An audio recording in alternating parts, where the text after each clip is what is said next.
అయ్యా, మా శ్రమకు మా బాధకు కారణం నాయన మేము నీ మాట వినకపోవటమేనని నువ్వు మాట్లాడవు ఈ రాత్రి కాలసేపులో నా తండ్రి. ఎంతమంది బిడ్డలైనా నెమ్మది లేక సమాధానం లేక అయ్యా వారి జీవితంలో ఎన్నో ఆరాటాలు పోరాటాలు సతమతమవుతూ ఉన్నారు. వారి జీవితంలో ఓడిపోతున్నారు, ఒడిపిడుగులు ఆటంకాలు. ఈ రోజు నీవు ముఖాముఖిగా మాట్లాడాలి. ఈ రోజు ముఖాముఖిగా మాట్లాడాలి ఆయన. నీకు వందనాలు. నీ సన్నిధి మా మధ్యలో ఉండాలయ్యా.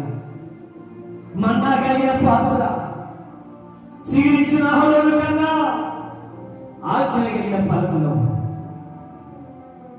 అనుదినం నీ వాక్యం మాలో ఉండాలి నాయన. అహరోను వలె ఏర్పాటు చేయబడినటువంటి వారుగా ఉండాలి. ఓట యొక్క నాటబడిన చెట్టు వలె ఉండాలి నాయన. అయ్యా, నీ వాక్యానుసారంగా జీవించే కొలుపులో వాక్యాన్ని మాకు దయచేయండి. ఆనాడు ఇశ్రాయేలు ప్రజలు ఓడిపోవటానికి నీ ప్రభావం వెళ్ళిపోయింది. ఈ రోజు నాయన నా తండ్రి, నీవు కూడా మా జీవితంలో లేకపోవడం వల్లనే మా జీవితంలో ఈ ఓటమి నిత్యము నాయన.